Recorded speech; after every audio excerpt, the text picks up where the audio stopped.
কাশ্মীর কাণ্ডের 72 ঘন্টা পার, গোটা দেশের এক সুর এক স্বর। বাদ যাননি আরিয়ান খান। শাহরুখ পুত্রের আগামীকাল 26 এপ্রিল কলকাতায় এক পার্টিতে উপস্থিত থাকার কথা ছিল, কিন্তু সেই পার্টিকে স্থগিত করলেন তিনি। পার্টি হচ্ছে না আগামীকাল 26 এপ্রিল কলকাতায়, শুধুমাত্র কাশ্মীরের এই ঘটনার জন্য।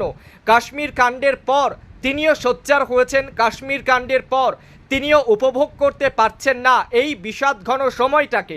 সে কারণে আগামীকাল কলকাতায় যে পার্টির আয়োজন করেছিলেন, যেখানে বলিউডের সেলিব্রিটিরা থেকে শুরু করে টলিউডের একাধিক সেলিব্রিটিদের উপস্থিতি থাকার কথা ছিল, সেই পার্টি আগামীকাল হচ্ছে না, স্থগিত করে দিলেন শাহরুখ পুত্র।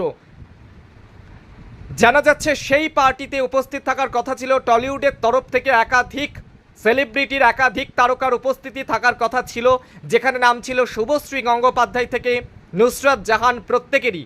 তারা কেউ উপস্থিত থাকছেন না, অর্থাৎ এই পার্টি আগামীকাল হচ্ছে না।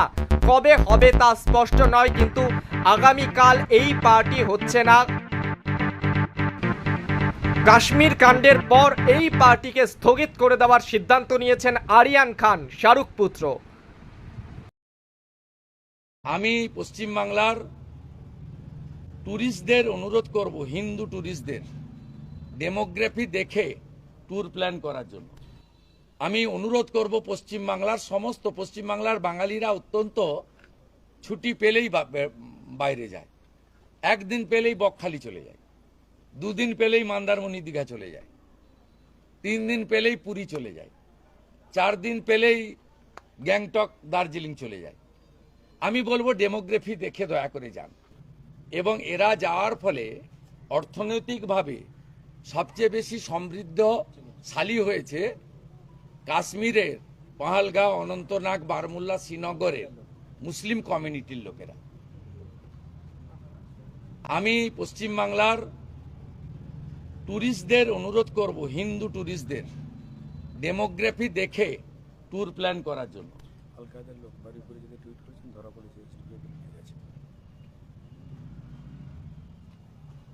আমি ধন্যবাদ জানাবো।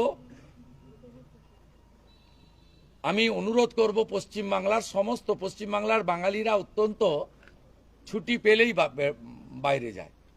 একদিন পেলেই বকখালি চলে যায়, দুদিন পেলেই মন্দারমণি দীঘা চলে যায়, 3 দিন পেলেই পুরী চলে যায়, 4 দিন পেলেই গ্যাংটক দার্জিলিং চলে যায়। আমি বলবো ডেমোগ্রাফি দেখে দয়া করে যান। জীবনের অনেক মূল্য আছে, ডেমোগ্রাফি দেখে যেখানে হিন্দু সংখ্যা বেশি সেখানে যান। দয়া করে এই অনুরোধটা আমি করব, কারণ আই এম রিপ্রেজেন্টিং 2,33,27,000 পিপল। আপনাদের কাছে একটি গুরুত্বপূর্ণ খবর দিই। আমি 1 ঘন্টা আগে একটা এক্স স্যান্ডেলে দিয়েছিলাম, বারুইপুরে 2 জন কাশ্মীরি লুকিয়ে আছে। এক্ষুনি রুদ্রনীল ঘোষের মাধ্যমে খবর এলো, এসডিপিও বারুইপুর তাদের আছে।